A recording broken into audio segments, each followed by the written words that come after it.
Howdy everyone, Pocher here with an Age of Magic video, and in today's video we are going to be looking at the Lightbearer event, specifically Chapter 6, because that is proving to be the hardest of all the chapters, and the reason for this is the second wave of monsters is a Dwarf squad with a Troran leader, and you are forced to use a Gloriana leader, and the way Gloriana works is she supplies healing off crits. The way Troran works is every time you heal, he gains a stack of damage towards his big AoE ability. So it can turn ugly very, very quickly because that stack of damage ramps up in the first 2, 3, 4 turns. So we are going to go through this chapter. Two things are going to hinder you against going against this chapter, and that's your selection of heroes and your personal progression. Obviously, new players are probably not going to get this far into the chapter because your selection of heroes and how high you've raised those heroes is not going to be sufficient enough to clear this chapter. And if you've been playing for a while, you may not have the heroes you need to clear it. But I'm going to try and show you as many teams as possible that can beat this chapter, from free to play all the way to pay to win, trying to cover the basis for everyone. Going into the chapter, I've already got a team pre-selected. This is the first one I'm using: Gloriana, Argon, Tyros, Steris, Sakrif.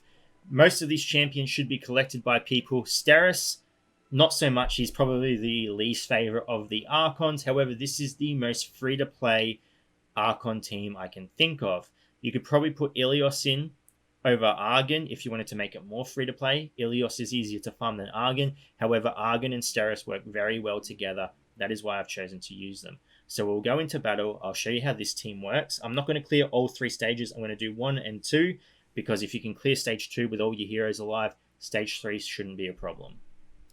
Going into the first battle, and let me just tell you straight off, we're going to cast first, goes straight off the bat, this battle is RNG. There's so many things that can go right or wrong, it's ridiculous. If you lose, just get out and start again. We're going to use Silver Thunderbolt on Zart, apply the range damager mark to him, then we're going to use Light Cyclone, reset the enemy initiative. We're going to attack Abaddon here, and then we're going to use Divine Retribution with Steris, which will trigger the Ranger class mark, give us a guaranteed critical strike, which we don't need. We're going to take out the enemy Zard. Beautiful. Now, we're going to take out Abaddon. If Abaddon gets to the point where he casts his ability on you and you get debuffed, just exit the battle and come back in. Like I said, RNG, just get out, come back in, start again, until you get the perfect setup for when you go into the second round. So we're going to remove the bleeds from us. We're going to move on to the second round. The second round is the hardest. With this team, first round is easy because the Golden Army destroys demons. So what we want to do here, we are going to try and take out the enemy Troran because he is a pain in the ass. And once he gets so many stacks, he will eliminate you. Beautiful. There we go. Took him out super easy. That's all you need to do. From here, cakewalk. You just take out whoever you want. I am going to go for Angrim because I do not want the AoE on him to hurt my Gloriana. We can heal Gloriana back up, but I would prefer for her not to die. And AoE is the only way the enemy is going to be able to target her. So we clean up Angrim. Now, my personal suggestion to you would be that because this battle is not timed, leave the healer up till last. Hargrim healing you is not a bad thing, or healing his allies, sorry, is not a bad thing.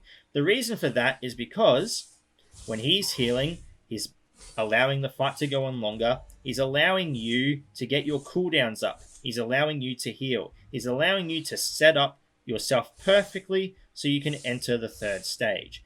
Anyway, I've killed Gasser there. I'm going to stop this battle here because you can see I'm going to win this. There's no question about it. I'll move on to the third round with all my abilities up, barriers up. I'll be set. I've won. We'll move on to the next team. So the next battle is Gloriana, Suna, Lucky, Monkey, and Rock.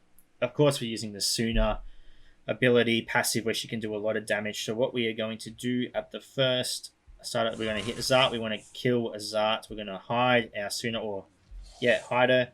And then we're just going to apply the buff. Hopefully we get some damage stacks. I think it did apply there. And I am not going to use our heal just yet. The whole idea of this is our Wukong is going to get lots of stacks. And as you can see, they kill characters quite quickly. I am going to heal now because the enemy Abaddon is locked down. I don't want to taunt just yet. There's no point because Abaddon is going to use his AoE. I'm pretty sure he uses his AoE when it comes his turn, so the taunt is going to be useless. Here it comes. Is he going to AoE? No, he didn't. Single target. Interesting. I mean, RNG, like I said, and we should be able to clear up from here. Take out Abaddon. I'm just auto-attacking because I want my abilities to be up for the next round. Beautiful. Alright, next round. And of course, we do want to kill the enemy first. The enemy Troran first. So what are we going to do? If we freeze here, we're not going to freeze Troran, but we may freeze Hargrim. So we are going to freeze. We freeze Hargrim. Beautiful. And we're just going to attack the enemy Troran at this point. Hopefully we do get some damage off from Wukong or Suna with the combination. AoE, there we go, there's the damage. We're looking for crits really, because the crits are what allow Suna to... No, it's not the crits, I think it's just a passive. I forget how a passive works. We AoE, we're taking out Troran, we're in a pretty good state at this point. Now we're going to taunt, we're going to freeze the enemy again, we're going to heal everyone up, and we're going to heal with Lucky. And you should be fine from here. How does the passive work? If an ally of the Beastmen or Children of the Forest does critical hit on an enemy, the Suna will counterattack. It's interesting, because she was countering. I didn't think there was crits there. Oh well, just take it. If it's a bug, it's a bug. Just take it and get through this stage. As you can see, once we take out Angrim, we are pretty set to win this, and you'll be set. And same thing goes. At this point of the battle, just auto-attack, keep your health up, get your cooldowns off, go into the third stage. Simple. You'll win it. No problems. So that's a second team you can use.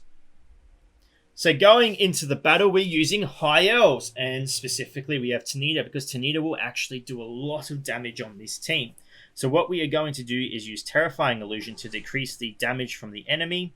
We are going to auto-attack with Gloriana. And you can use her first special. It gives you a lot of damage, but I didn't click it accidentally. I'm going to pretend it's part of the strategy of this build. So you don't want to use that ability at all. Just save it for the next turn she comes around. Okay, we're going to use Blood Rose at this point, and we're going to annihilate the enemy Zart. 8 dots. He is going to diddly die when his turn comes around.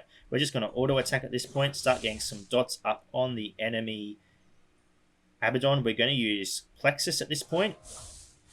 Awesome. He gets his debuffs out. Debuffs do not matter. Don't worry about the debuffs because we have Howdy, and Howdy is a machine. We're going to use Forest Echoes on this turn because you don't. There's a reason we don't need to explain it right now, though. Okay, we're going to use our Hermits for Bodents and get rid of all the debuffs, heal us back up, and we are going to keep attacking. There you go. Zart died from 8 dots. So if you can get enemies up to 8 dots, you are doing quite well for yourself. We are going to use 3 dots on him, increase our defenses so we take as little amount of damage as possible. I'm not using her AoE or her Heim's AoE because we don't need to. You can if you want, but we're in a pretty good state and I kind of want my cooldowns to come off, so I'm not going to use it, and we're just going to auto attack at this point. I'm going to attack Infernus because if Eraser does heal, that's not horrible for us. So we're just going to auto attack, auto attack, auto attack, auto attack, and we go in pretty decent. Most of our abilities are off cooldown, and we are going to attack the enemy Troran again. We're going to use our AoE, decrease accuracy if we can, start getting the debuffs out and the bleeds, sorry. The bleeds are what we need. We're going to use Forest Echoes, didn't get the damage. Okay, and now we are going to use Blood Rose, get 7, 8 stacks on Troran. Beautiful. If we can get any more on him. 9. I'm just going to keep applying him. Actually, I should have used our shielding. 11 stacks. Beautiful. He's dead. We are in an amazing spot now. I'm going to turn to Angrim and take him out because he does the most damage on this team. I'm going to heal us back up. And at this point, we've won. Once I take out Angrim, I've definitely won the battle. So I will go ahead and take him out just to prove to you guys that we're not going to lose anyone till that point. You got 6 dots on him, 7 dots on him. He nearly dies from that. I can actually, I'm just going to take him out so I can finish this. Oh, there you go. Okay, you're going to win. I'm going to put it on auto at this point. I would suggest manualing it because manualing is just safer, but it's up to you guys. 11 dots, 12 dots, Hargrim's going to die. You wouldn't even need to attack him. And they're the High Elves. I'm sure there are plenty of other teams you can use. So if you do have a team that works well for you, put it in the comments down below. Allow people to just see. Maybe they've got the heroes that you're using, and it can help them push as far into this event as possible. Sorry, ladies and gentlemen, the game crashed, so I just opened it up again. So yeah, if you guys have a team that you're using, please leave a comment below so people can read through them, find something that might work for them, and get through this event. The event is only going to unlock Gloriana at 3 stars. Past there, you need to either buy her chests or buy with gold or buy her outright. She is quite a powerful healer. She can't heal herself, unfortunately. It's the downfall of her. Otherwise, she would be ridiculously strong. Almost god tier. I truly believe she would be god tier if she could heal herself. Is she worth spending money on? I would say yes, for the fact that you need her for the Dark Elf boss. I'm pretty sure you need her. Don't quote me on it. For the Dark Elf boss coming up. How she'll be released into the game, I'm not sure. We'll find out in the future. For now, she's just got the small event and the chests. That's the way most heroes are released into the game at this point. That's just the way it is. Sorry, I've got no control over that. Anyway, ladies and gentlemen, thank you so much for watching. If you do have any questions, feel free to leave a comment below.